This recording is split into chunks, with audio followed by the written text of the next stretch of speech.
오늘 이 말씀은 굉장히 중요하고 특별히 이 말씀 때문에 많은 사람들이 하나님과 정반대되는, 하나님의 뜻과 반대되는 그런 삶을 살아가는, 특별히 많은 사람들이 미혹받는 그런 구절이에요. 오늘 여러분들이 이 말씀에 대해서 분명하게 깨닫지 못하면 일생을 하나님의 마음을 아프게 하며 하나님의 뜻이 아닌 내 뜻대로 발버둥치는 그런 죄악을 범한단 말이에요. 그리고 또 특별히 많은 목회자들 이 성경 구절을 인용해서 하나님과 우리의 관계를 멀어지게 하는, 여러분 정말 잘 이제 새겨들어야 돼요. 오늘 우리가 인간관계에 있어서 왜 인간관계가 이렇게 때로 상처가 되고 서로 힘들어지냐면 뭐 여러 가지 이유가 있겠지만 특별히 이 대화 중에 우리가 미스언더스탠딩 하는 거, 오해를 하는 거예요. 참 힘들어요. 살아가면서 인간관계를 맺는 중에 제일 힘든 게 이 대화.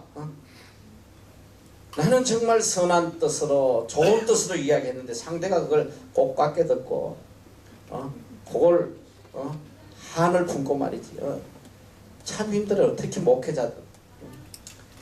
내가 여기 처음 와서 한인들 교회, 교포들 있는 교회에서 전도 생활 한 6개월 하면서 아주 뭐 그때 받은 그 충격이라는 거는 내가 오죽하면 6개월 뒤에 다시 내 목회 안 한다 그래요.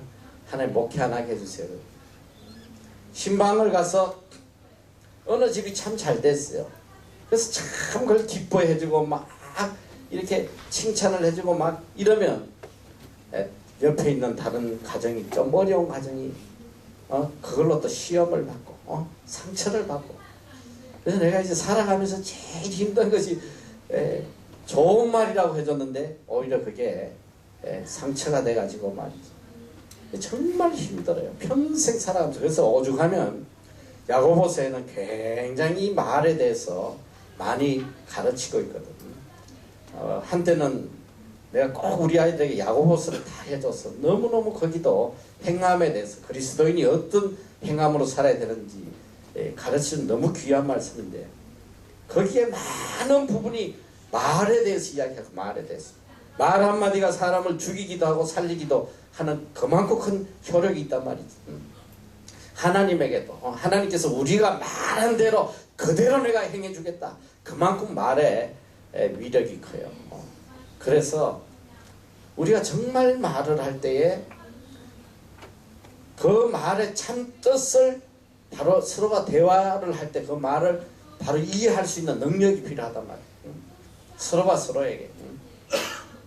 이게 미스언더스탠딩이라는 거예요. 이 오해로부터 해서 인간관계가 깨지고 상처를 받고 그런 거예요. 상대의 말을 바로 이해하지 못하기 때문에.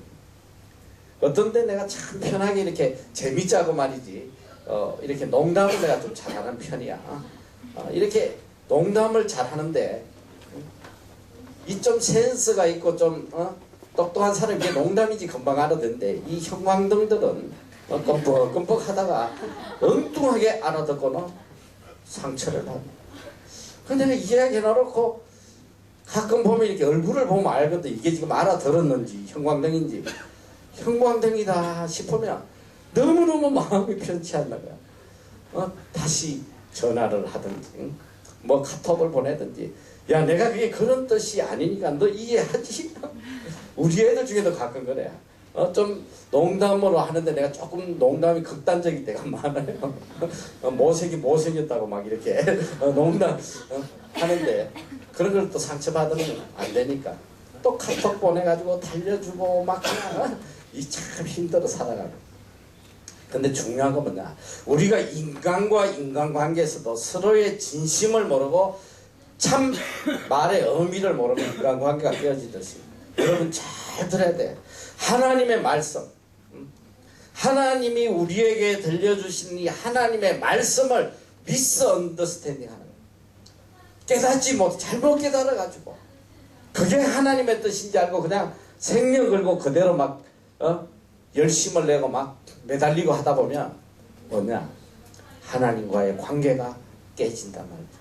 하나님은 이런 뜻으로 우리에게 명령하셨는데 정반대로 깨닫고 말이죠. 미스언더스탠딩 해가지고 이게 하나님 뜻인가 보다 해가지고 막 그 뜻을 이루려고 막 40일 금식기도 하고 난리치고 하다가 죽고 말이지. 이게 뭐냐면 하나님의 뜻이 아닌 거를 뜻으로 잘못 깨달아가지고 자꾸 밀고 나가다 보면 결국은 하나님과의 관계가 깨진다 말이에요. 그러니 굉장히 중요한 거예요. 오늘 내가 여러분들에게 내가 오늘 이 7장 1절에서 7장 11절까지 이 긴 구절을 다 지금 오늘 같이 읽고 이걸 같이 공부를 해야 되는데, 이 7장 1절에서 7절 11절까지는 말씀이 이어지는 말씀이에요. 근데 문제는 뭐냐, 한 구절을 빼내가지고 그 구절을 가지고 곡해한단 말이지. 가장 오늘 내가 여러분들에게 키포인트로 가장 잘못된 게 뭐냐면, 구하라 그러면 너희에게 주실 것이요, 찾으라 그러면 찾을 것이요, 문을 두드리라 그러면 너희에게 열릴 것이니, 구하는 이마다 얻을 것이요, 찾는 이가 찾을 것이요, 두드리는 이에게 열릴 것이니라. 그 구절을 가지고 얼마나 많은 목회자들이 이걸 곡해가지고 교인들에게 가르치고, 그리고 교인들은 이 말씀을 붙잡고 어떻게든 구하면 주신다, 무엇이든지 구하라고 그랬다 해가지고 정욕으로 구하고 자기 뜻대로 구하고 해서 하나님과 원수되는. 여러분, 이 구절은 1절부터 계속 연결돼서 주시는 구절이기 때문에 우리가 위에 구절을 빼고 이 구절만 달랑 가지고 그렇게 엉터리로 해석해가지고 매달리다 보면 여러분 이거 큰일 나는 거예요. 잘못하면 하나님과 원수된단 말이죠. 그 대표적인 게 뭐예요? 이번에 문창극 국무총리 후보라는 분, 장로님이에요. 이분이 온누리 교회에서 강의한 내용이 있어요. 우리 민족이 일제 식민지를 하게 된 것은 하나님의 뜻이었다. 그 말만 기자가 딱 꺼내가지고 이런 매국노가 있나 이게, 어떻게 이게 하나님 뜻이냐 막 그냥 욕을 하고, 결국은 그것 때문에 그 사람이 물러나면서도 끝까지 이야기한 거야. 어떻게 이렇게 말을 왜곡할 수 있느냐, 전문을 다 봐야지 왜 그 구절만 가지고 있냐, 그게 그런 뜻이 아니지 않느냐 막. 나도 그래서 이 유튜브를 통해서 다 봤어요. 1시간 이상 강의하는 걸 내가 들어봤어. 그분의 뜻은 일제 식민지를 한 게 이게 하나님의 뜻이라는 게 어떤 의미에서 그분이 이야기하냐면, 우리 민족이 그동안 우상을 섬기고 하나님을 모르고 이렇게 악을 행하다가 하나님께서 우리 민족을 하나님께로 돌아오게 하시기 위해서 많은 어려운 여건들을 통해서 깨닫게 하시고, 결국은 우리 민족이 일제 식민지 노릇을 하게 된 이것은 결국은 하나님의 뜻이어 해서 우리 민족을 세계에 우뚝 선 하나님의 백성으로 세워주시기 위한 하나님의 은혜라는 걸 이제 설명하다가 보니까 일부분 그런 말이 들어갔는데, 이걸 가지고 왜곡해가지고 말이지 이런 매국노가 있나, 죽일 놈 있나. 그러니까 이분이 나중에는 우리 할아버지가 애국투사고 독립투사고 독립운동하다가 죽은 분이라고 말이지. 지금까지 그 훈장도 받았다고 막 너무 억울하니까 이제 그렇게 토론하는데, 여러분 잘 들어야 돼요. 똑같은 거야 지금. 성경을 어느 한 구절 딱 뽑아가지고 내 입맛에 맞도록 해석해가지고 그걸 한다면 큰일 나는 하나님 뜻과 너무나도 동떨어지고. 이 성경은 참 희한하게도 어떤 장사든지 자기 품목에 맞추면 다 거기에 맞게 성경이 해석이 돼. 나 예전에 어느 분이 워터슨가 뭐 정수기 회사 사장이 와서 강연을 하는데 성경을 갖고 이 물을 풀어내는데, 이야, 성경에 그런 말도 있었니? 어떻게 그렇게 신구약을 통틀어가지고 물의 중요성을 말이지 공부를 하는데, 와, 난 너무 놀란 거야. 너무 놀란 거야. 여러분, 어떤 장사도 자기 생각으로 성경을 바라보면 자기한테 맞는 말만 딱 꼽아내면 다 맞아 들어가. 노처녀는 노처녀한테 너무나 귀한 말 있고, 노총각은 노총한테 너무나 귀한 말 있고, 다 자기한테 합리화시킬 수 있단 말이야. 여러분 성경을 그런 식으로 해석하면 멸망하는 거예요.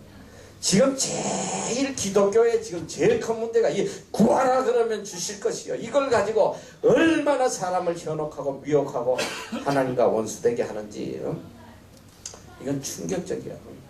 구하라, 구하면 다 주신다. 왜 구하지 않느냐? 여러분 이 세상 것은 세상 것을, 자 여러분 상식적으로 한번 생각을 해봐. 미국의 남북 전쟁이 일어났을 때에 남군은 어떻게든 우리가 승리할 수 있게 해달라고 하나님께 기도해요. 그리고 북군은 어떻게든 우리가 승리하게 해달라고 하나님 앞에 기도한단 말이야. 누가 누구 기도를 들어주겠습니까?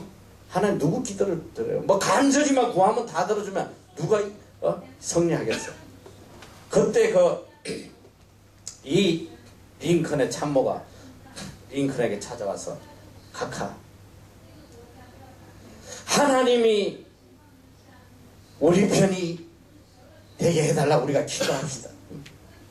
그때 링컨이 화를 내요. 무슨 말이에요? 어떻게 하나님이 우리 편이 되게 그런 기도를 할 수 있냐? 우리가 하나님 편에 서도록 그렇게 기도해야지. 여러분 무슨 뜻인지 믿음의 사람은 영적 분별력이 있단 말이야. 내가 오늘 이 제목을 Spiritual Discernment, 영적 분별력. 지금 우리가 신앙생활하는 데서 가장 시급한 것이 영적 분별력이에요. 우리가 하나님 뜻 안에 있어야지. 어떻게 내 뜻을 이뤄달라고 하나님 앞에 기도할 수 있겠냐 말. 그런데 이 성경 구절을 가지고 너무나 많은 그리스도인들이 내 뜻을 이뤄달라고 하나님 앞에 구하고 매달리고 두드리고 답을 쓰고 난리라 이 소리예요. 그러면 큰일 나는 거예요. 도대체 구하라는 것이 무엇을 구하라고 우리에게 주신 말씀인지 우리가 7장 1절부터 차근차근 내려가 보면 결론이 나온단 말이에요. 결론이 나와요. 자, 그래서 오늘 우리가 제일 먼저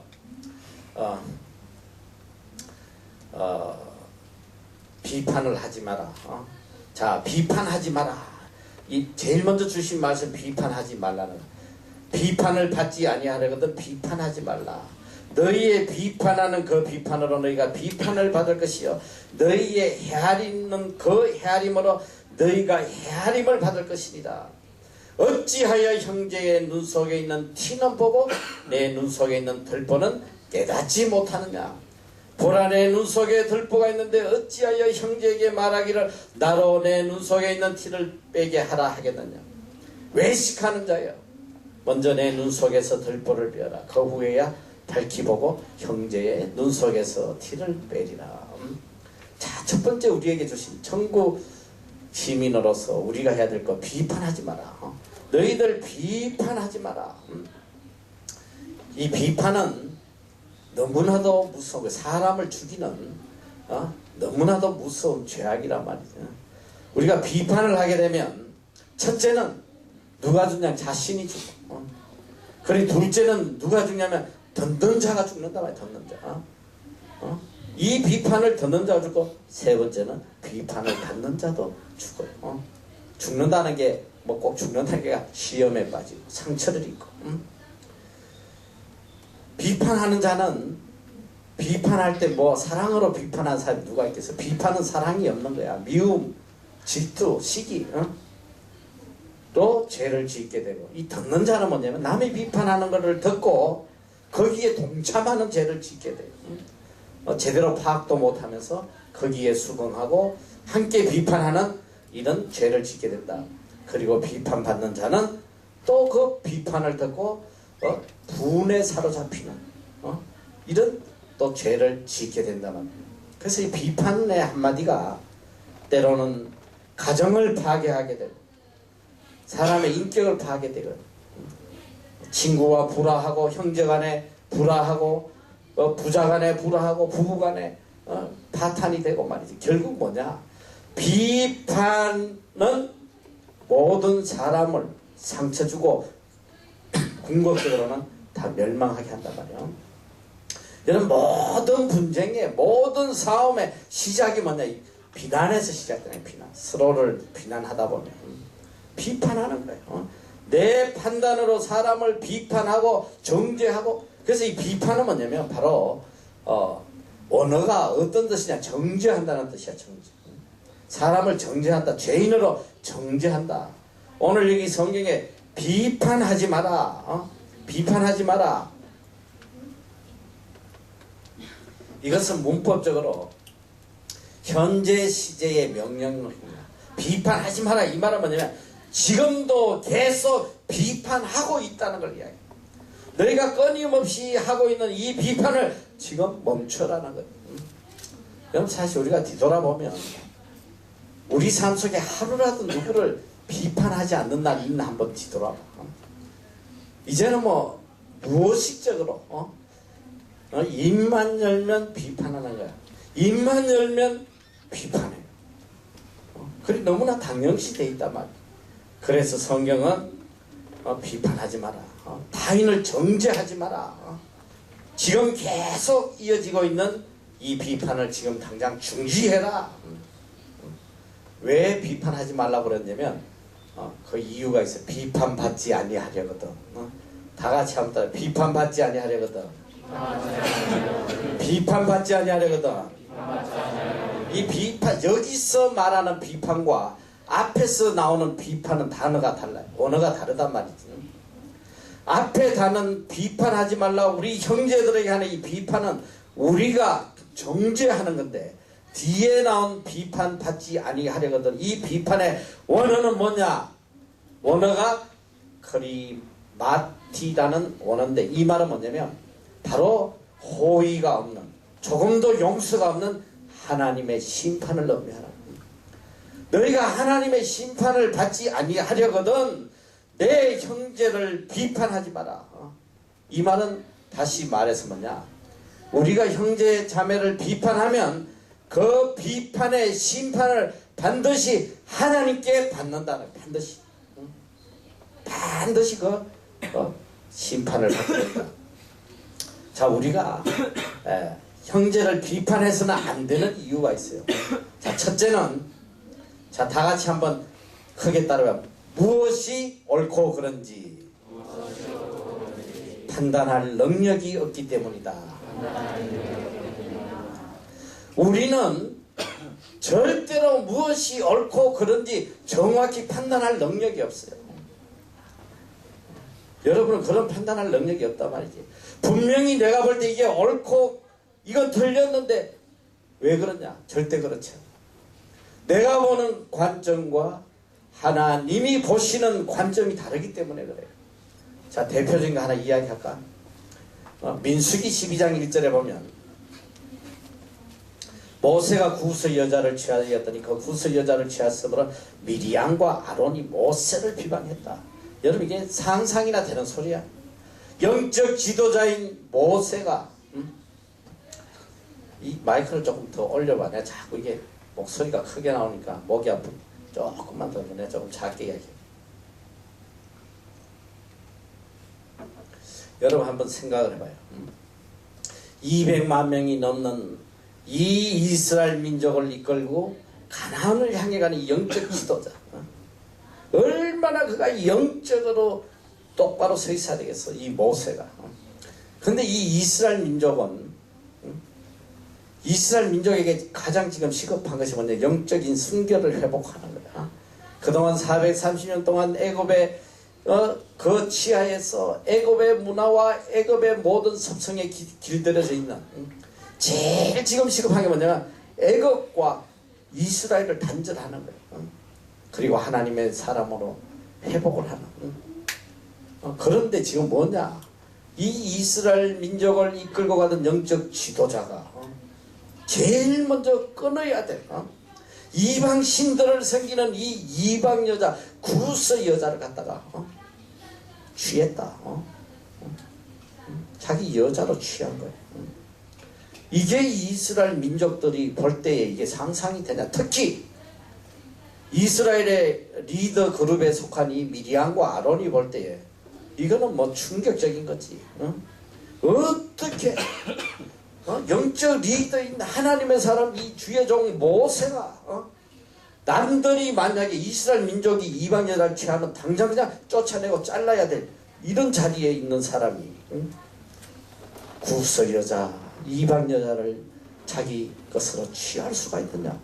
이거는 아무리 봐도 틀린 거야. 이거는 아무리 하나님 앞에 신앙적으로 영적으로 봐도 이건 틀려서 이건 있을 수 없어. 그래서 본인은 우리가 바른 소리 해주지 않으면 안 된다.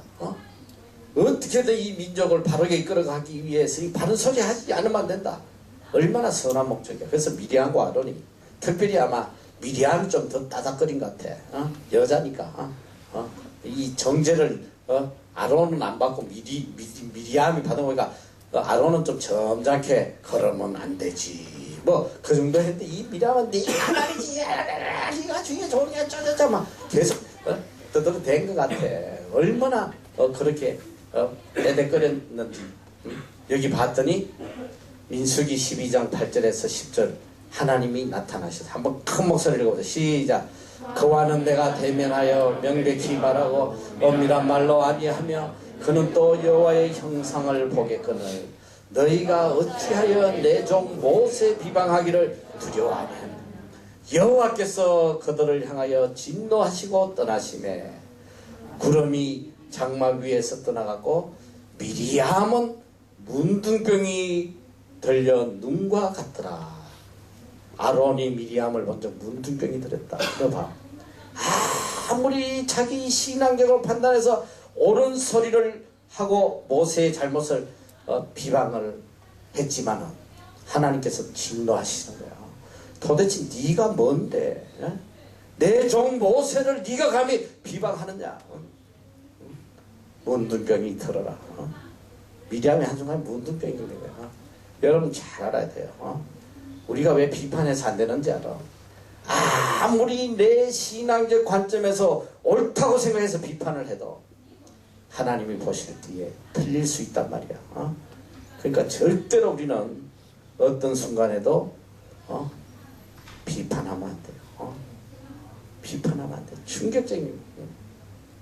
내가 대학교 가기 직전에 저 시골에 우리 이모님이 이 목회하시는 그 교회에 가서 교회에 사택이 붙어 있어서 산속에 거기서 한 2달 공부를 하고 있는데 매일 밤마다 할머니 한 분이 수십 리를 걸어서 와서 철야를 해요.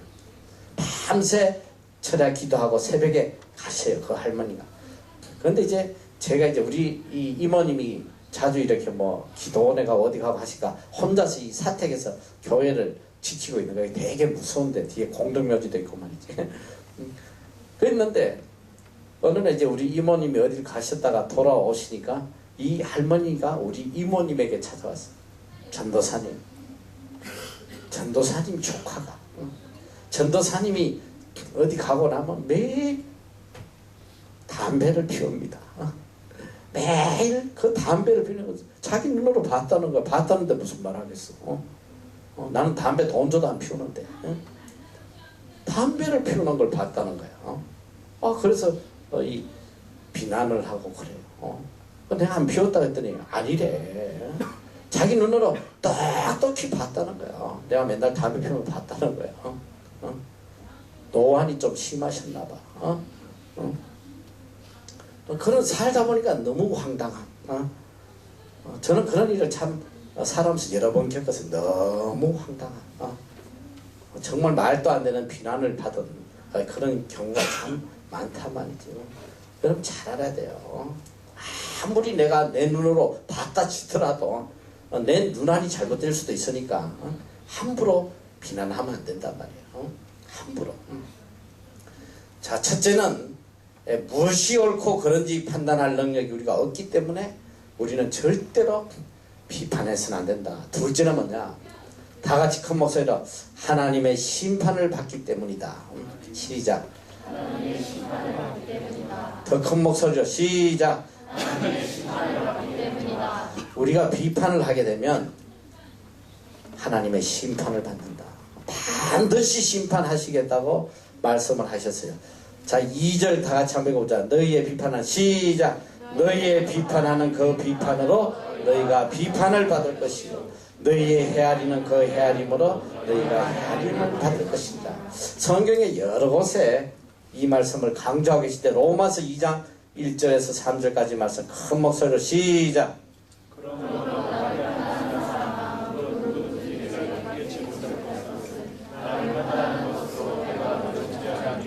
판단은 내가 같은 일을 행하니 이런 일을 행하는 자에게 하나님의 판단이 진리대로 되는 줄 우리가 아노라. 이런 일을 행하는 자를 판단하고도 같은 일을 행하는 사람 내가 하나님의 판단을 피할 줄로 생각하느냐. 자, 우리가 사람을 판단하고 비판하면 그 남을 판단하는 것으로 너가 너를 정죄한다. 이거 뭐냐? 내가 남을 판단하는 그 순간에 내가 스스로 나를 정죄하는 거야. 나를 정죄한단 말이야. 이게 얼마나 무서워. 내 자신을 파괴시킨다는 거야. 응? 남을 비판하는 순간에 내가 나를 정죄하는 거야. 이거 무서운 거야. 정죄를 좀 강한 말로 표현하면 저주하는 거란 말이지. 이게 얼마나 무서운 일이야. 그리고 하나님의 판단을 반드시 받게 된다. 심판을 받게 된다. 로마서 14장 10절 다 같이 시작. 내가 어찌하여 내 형제를 판단하느냐. 어찌하여 내 형제를 없이 여기느냐. 우리가 다 하나님 심판대 앞에 서리라. 우리가 형제를 판단하고 비판하면 반드시 하나님의 심판을 받게 된다. 하나님의 심판을 받게 된다. 아무리 옳은 것이라도 아무리 바른 것이라고 생각해도 절대로 우리가 비판해서는 안 된다. 어느 누구도. 근데 우리가 뭐 너무나 생활화돼 있어. 입만 열면 비판이야. 대통령 욕하고 나라 욕하고 학교 욕하고 교회 욕하고 목사 욕하고 엄마 아빠 욕하고 친구들 욕하고 심지어 막 비도 욕하고 말이지. 이 비가 왜 이렇게 많이 오냐고 말이지. 비한테도 욕하고 말이지. 바람 분다고 바람에게 욕하고 말이지. 비판하고 말이지. 여러분 이거 비판하는 거야. 근데 우리 삶 속에 너무너무 이 비판이 이제는 생활화가 돼 있어. 지금 내가 여러분한테 이야기하는 게 아니야. 내 자신이 그렇더라면 내 자신이야. 내 자신도 모르게 이야기만 하면 그냥 비판이 자연스럽게 나와. 판단하면 비판하면 반드시 하나님의 심판을 받게 된다. 절대로 비판하지 마라. 자, 세 번째는 다 같이 한번 내가 하나님의 자리에서 심판하기 때문이다. 시작. 야고보서 4장 11절에서 12절까지 말씀 우리 한 목소리로 크게 읽어봅시다. 시작. 형제들아 피차에 비방하지 말라. 형제를 비방하는 자나 형제를 판단하는 자는 그 율법을 비방하고 율법을 판단하는 것이다. 내가 만일 율법을 판단하면 율법의 준행자가 아니요 재판자라. 입법자와 재판자는 오직 하나이시니 능히 구원하기도 하시며 멸하기도 하시느니라. 너는 누구가 내 이웃을 판단하느냐. 오늘 우리가 형제를 비판하면 이건 뭐냐? 그 율법을 비판하는 거야. 율법을 우리가 판단하는 거야. 율법은 뭐냐? 하나님의 말씀이란 말이야. 하나님의 말씀을 내가 정죄하고 내가 따지는 그런 악을 행하는 것이다. 그리고 이 세상에는 우리 인간을 판단할 수 있는 분은 오직 재판자는 한 분이시다. 입법자와 재판자, 법을 만드신 분, 이 법을 가지고 우리를 판단하시는 분은 오직 하나님 한 분이시다. 근데 너가 도대체 누구길래 네가 판단을 하느냐. 이건 뭐냐? 우리가 우리 형제 자매 또 우리가 이것저것들을 비판한다는 것은 뭐냐면 내가 하나님의 자리에 앉아있는 내가 하나님의 자리에 있으면 내가 판단하고 내가 비판하고 내가 심판하는 큰 악을 짓는 거란 말이야. 우리가 믿음 생활하면서도 보면 가끔 너무너무 충격적인 모습이 많아요. 내가 하나님 위에서 판단하고 있나. 하나님의 말씀을 갖고 판단하는 거야 내가. 이게 옳으니 저게 옳으니. 그래서 내가 제일 싫어하는 게 뭐냐면 말씀을 가지고 변론하는 거. 나도 젊었을 때는 그냥 성경 말씀 가지고 이 말씀 이게 옳냐, 네 말이 맞냐, 내 말이 맞냐 해가지고 막 그냥 빗대 높이고 밤새 가면서 토론하고 이런 적이 있는데 이게 다 악이란 말이에요. 우리 인간의 머리로 무엇을 판단하겠어? 누가 감히 이게 옳다고 함부로 말할 수 있겠느냐 이 소리. 그래서 내가 신학을 하면서 제일 내가 좀 충격을 받은 것이 이 조직신학이라는 게 조직신학. 시스테매틱 이시알러치 가지고 성경 한 구절을 가지고 이 분석을 하는 거예요. 분석. 이 구절에 지금 주석이라는 책도 그래. 주석. 나도 가끔 참고로 이렇게 주석을 한 번씩 보면 이 말씀은 뭐 오늘 여기 지금 내가 여러분에게 지금 말씀 전가하는 이 말씀에 대해서도 정말 신학자들마다 의견이 다 달라. 다 달라. 내가 그래서 굉장히 싫어해 이런 거를. 이게 무슨 신학이야. 인간들의 생각이지. 이 신학자는 이렇게 이야기하고 이 신학자는 이렇게 이야기하고. 저는 성경을 어떤 관점에서 성경을 내가 바라보자면 나는 성경 안에서만 성경을 보는 거예요. 성경 안에 성경에 있는 말씀에서 말씀으로 내가 깨달아가는 거지 어느 누구의 해석도 나는 귀담아 듣지 않는다 말이에요. 왜 그러냐면 성경 안에 답이 다 있어. 하나님께서 다 알려주고 계세요. 알려주고 계세요.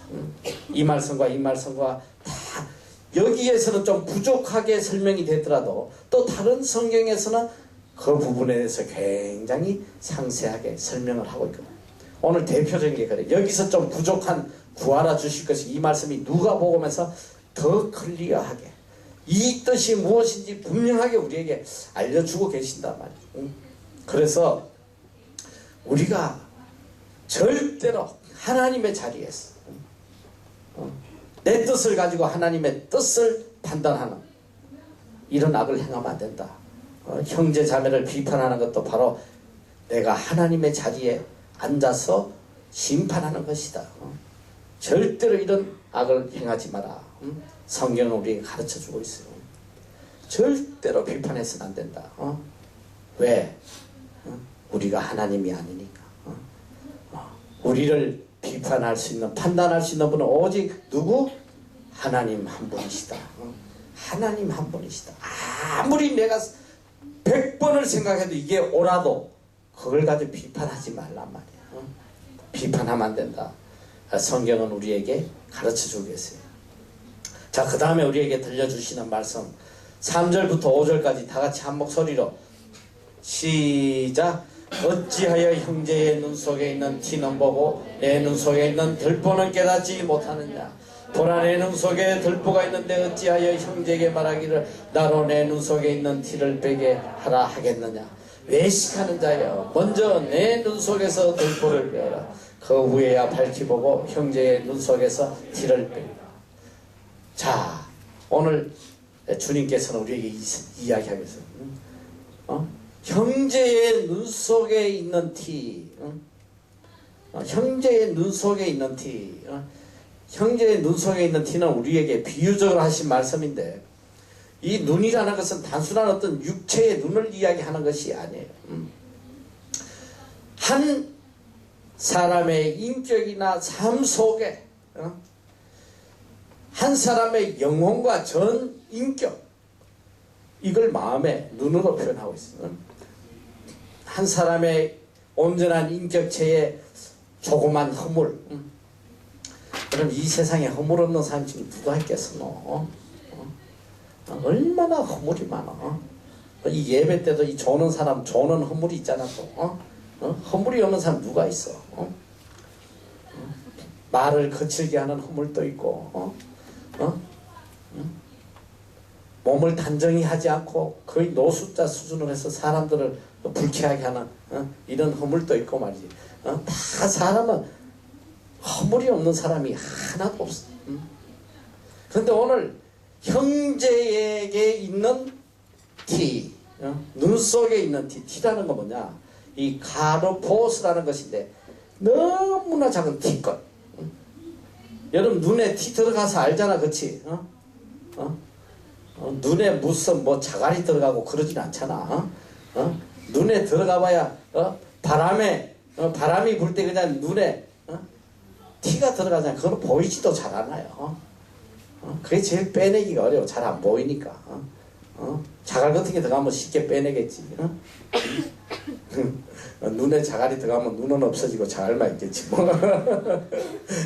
눈에 들어간 티 너무 작은 거야. 찾을 수도 없어. 가끔 그러잖아. 내 눈에 뭐 들어가다 좀 이거 불어달라고 말이지. 어디 내가 봐줄게. 아마 눈을 까대봐도 보이지도 않아요. 아무것도 없는데 아니야. 있어. 불어줘. 막 그냥 있는 힘을 다해서 불다가 오히려 더 침이 많이 들어가긴 하지만 눈 속에 있는 티 보이지도 않아. 그런데 네가 지금 정작 비난하는 그것은 형제의 티다. 티. 너무나 하찮은 것이다. 형제의 티를 보기 전에 네 속에 있는 죄악을 봐라. 얼마나 허물이 많으냐. 내 속에 있는 허물은 보니까 덜보라고 그래서 덜보. 덜보는 뭔지 알아? 집을 받쳐주는 기둥이란 말이지. 기둥. 이 도코스라고. 이거는 엄청난 대들보, 통나무 이걸 이야기하는 거야. 네가 지금 비난하는 형제의 허물은 눈 속에 티에 불과한 거야. 보이지도 않는 거야. 그런데 네 속에는 말이지. 하나님의 진리를 거스러서 대적할 만큼 너무너무 악한 그런 허물이 있다. 자신의 큰 잘못은 모르고 형제의 너무나 아무것도 아닌 도덕적인 너무나 하찮은 그 잘못을 가지고 비난하는 비판하는 너희는 반드시 심판을 받을 것이다. 우리가 지난 시간에 용서에 대해서도 배웠잖아. 바로 이런 꼴이란 말이지.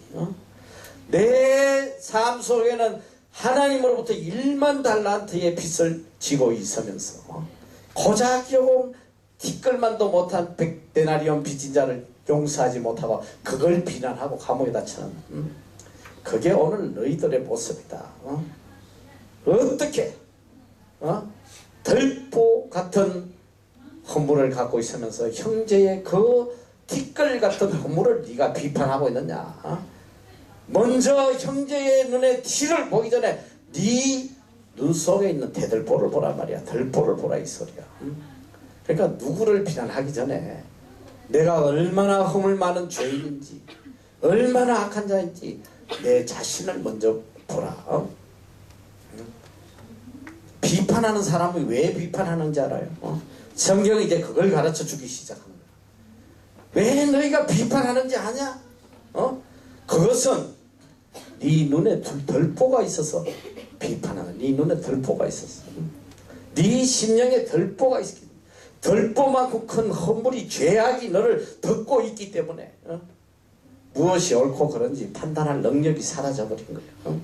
무엇이 덕인지 무엇이 선인지 무엇이 언지조차도 판단할 수 없을 만큼 들보가 너를 뒤덮고 있다. 죄악이 우리의 교만함과 우리의 오만함과 우리의 악함과 우리의 더러움이 내 심령을 덮고 있으면 내 허물은 하나도 안 보이고 남의 눈에 티끌 같은 그냥 허물만 계속 보이는 거야. 그래서 오늘 성경은 뭘 이야기해야 되냐. 첫째, 오늘 너희는 네 들보를 먼저 네 심령에 있는 위 죄악의 들보를 빼내라. 첫째 우리가 해야 할 들보를 빼내는. 이 들보는 뭐냐. 자, 이제 이 말씀에 초점이 나와요. 이 들보라는 것은 바로 우리의 영적 분별을 막는 장애물이란 말이죠. 무엇이 하나님의 뜻이고 무엇이 악이고 무엇이 선이고 무엇이 거짓인지 그걸 도저히 구별하지 못하게 하는 영적 분별력을 막는 이 장애물이 들보다. 우리가 이제 이걸 깨달아야지 그 다음 말씀하고 계속 이게 연결이 돼요. 그래서 우리가 먼저 내 영적 분별력을 가로막고 있는 이 들보를 우리 심령에서 빼내야 되는데 이걸 빼낼 수 있는 방법이 뭐냐? 이거 우리가 정결하게 돼, 거룩하게 돼야 되는데, 이것은 내 힘과 내 능력으로 할 수가 없어요. 내 지혜로 할 수도 없단 말이죠. 오늘 또 아침에 우리가 배웠잖아. 하나님이 그릇을 쓰시는데 What kind of vessel? 어떤 그릇을 쓰실 것이냐? 제일 먼저 첫째로 깨끗한 그릇이 돼야 된다. 깨끗한 그릇이 돼야 된다. 우리는 이미 더러워. 우리 속에 죄악과 허물과 악과 세상의 탐심으로 가득 차 있어.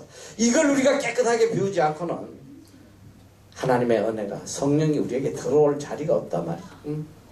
그래서 요한일서 1장 9절에 말씀하고 계시잖아. If we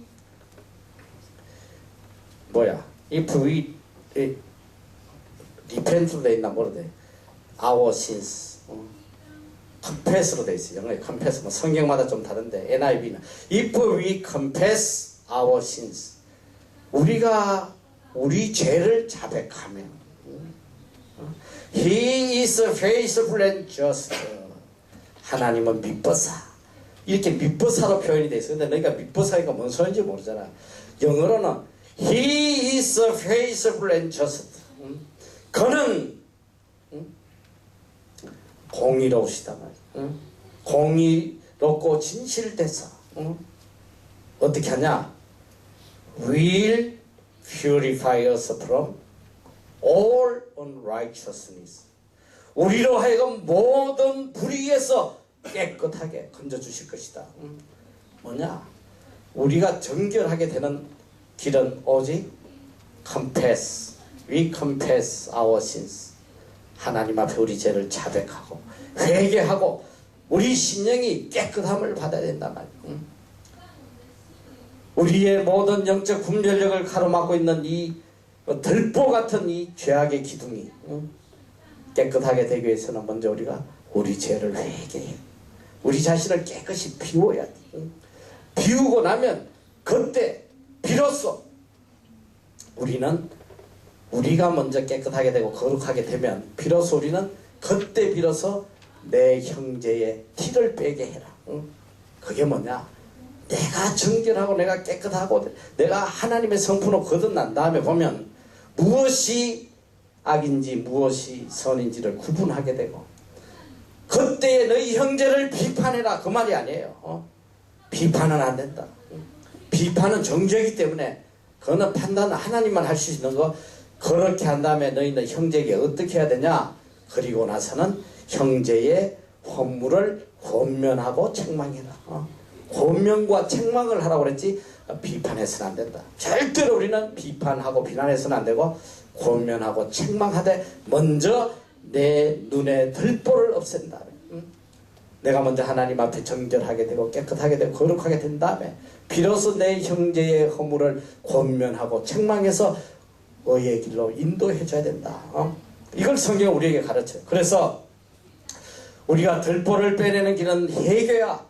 오직 말씀, 오직 성령으로 거듭나는 길밖에 없다. 골로새서 3장 16절 다 같이 한번 읽어보자. 시작. 그리스도의 말씀이 너희 속에 풍성히 거하여 모든 지혜로 피차 가르치며 권면하고 시와 찬미와 신령한 노래를 부르며 마음에 감사함으로 하나님을 찬양하고. 자, 첫째 뭐냐? 그리스도의 말씀이 너희 속에 풍성히 거하여. 우리가 들보를 빼내는 유일한 길이 뭐냐? 하나님의 말씀이 우리 마음속에 꽉 차야 된단 말이야. 진리의 말씀으로 우리의 심령이 풍성하게 되고 그 다음에 이 진리의 말씀으로 서로 가르치고 권면하는 거예요. 내가 먼저 말씀으로 거듭나고 그 다음에 형제를 권면하고 가르치는 거예요. 그리고 신령한 찬미와 시와 찬미와 신령한 노래로 마음의 감사함으로 하나님을 찬양하고 그렇게 된 다음에 우리는 하나님을 찬양하는 거룩한 심령으로 깨끗한 영혼으로 하나님을 찬양하는 이것이 우리 삶이 돼야 된다. 데살로니가전서 5장 11절 다 같이 시작. 그러므로 피차 권면하고 피차 덕을 세우기 너희가 하는 것 같이 하라. 권면하고 덕을 세우라. 비판하지 말고. 데살로니가전서 2장 11절 시작. 너희도 아는 바와 같이 우리가 너희 각 사람에게 아비가 자기 자녀에게 하듯 권면하고 위로하고 경계하는. 오늘 우리 그리스도인들은 그저 잘못된 것을 권면하고 위로하고 덕을 끼치고 어떻게든 바른 길로 의의 길로 하나님의 뜻 안에 들어올 수 있도록 인도하는 것. 절대로 우리는 비판하면 안 돼. 비판 대신 권면하고 위로해라. 덕을 끼쳐라. 그렇게 하기 위해서는 먼저 선행돼야 될 조건이 내 눈 속에 있는 덜보를 빼내야 된다.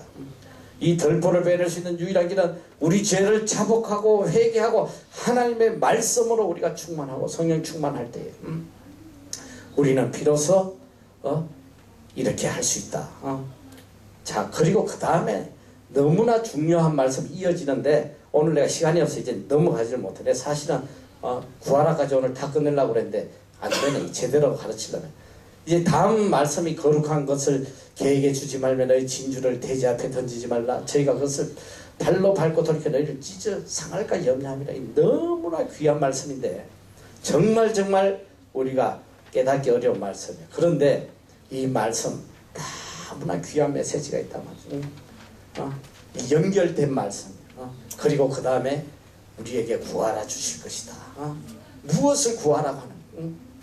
우리가 거룩한 것을 분별할 수 있는 능력을 먼저 하나님 앞에 구해야 되고 또 거룩한 것을 어떻게 사용해야 되는지 우리가 그걸 깨달아야 되고 그걸 하기 위해서 이제 내가 짧게 결론을 먼저 내려주면 너희가 거룩한 것을 찾고 거룩한 것을 분별하고 거룩한 것을 지키기 위해서 너희가 하나님 앞에 구해야 된다. 그걸 구하라는 거야. 그걸 구해라. 그게 뭐냐? 구하라 그러면 주실 것이다. 찾으라면 찾아 두드리라면 열릴 것이다. 그런데 구해라. 그걸 구해라.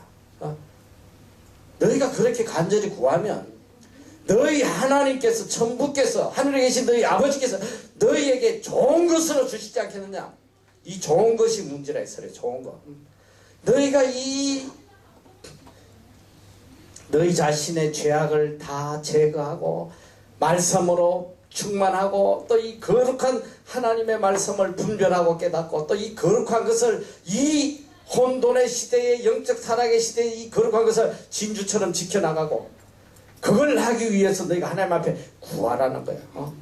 전심을 다해서 구해라. 그러면 너희 전부께서 아버지께서 너희에게 좋은 것으로 주실 것이다. 그 좋은 것을 가지고 이제 이 구절을 가지고 많이 오도하는 거야. 구하라 그러면 주실 것이야. 돈을 구해 물질을 구하란 말이지. 성공을 구하라고 왜 안 하냐. 안 구하니까 안 주신다. 막 이런 거짓된 가르침으로 자기의 정욕을 이루려고 막 그냥 밤낮 금식하고 울부짖고 여러분 이게 사람 다 멸망하게 하는 거야. 그래서 결론적으로 내가 여러분에게 한마디만 하고 다음 시간에 이어서 이걸 할 텐데 똑같은 구절이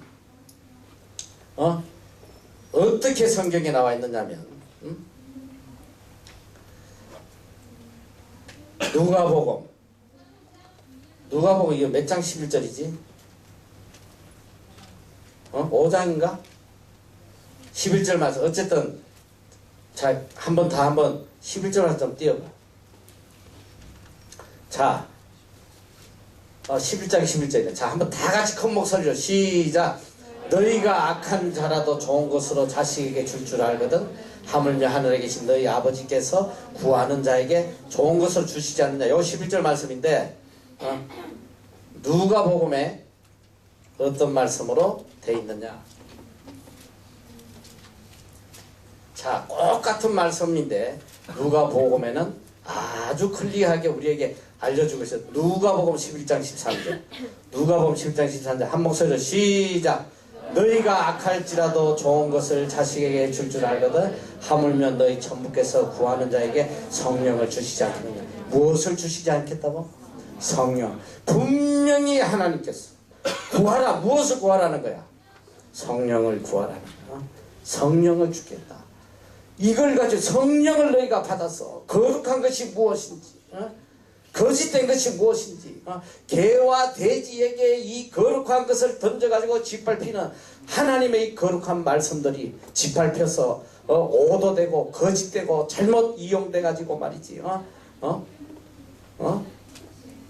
이 배교자들에게 이용당하는 내가 다음 주에 상세하게 이 말씀에 대해서 풀겠지만 너희 얼마나 지금 거짓된 가르침 일평생 하나님을 믿는데 잘못 받아가지고 하나님과 왼수되는 이 세상의 것을 구하려고 말이지 검식하고 철야하고 울부짖고 떼쓰고 말이지 여러분 이게 너무너무 심각합니다. 그래서 우리에게 지금 가장 필요한 것이 영적 분별력이라는 이 말씀을 통해서 영적으로 분별하지 못하면 일평생 하나님 앞에 악을 행하다가 가는 그런 죄를 우리가 범할 수 있다. 자, 그래서 여러분이 항상 기도해야 돼. 하나님 앞에 간절히 구하는 게 뭐냐? 성령 주시도록 성령께서 나를 컨트롤 하시도록 언제나 성령 안에서 올바른 분별력 가지고 하나님의 뜻을 쫓아갈 수 있도록 늘 기도하는 여러분이 되시기를 축원합니다. 기도합시다.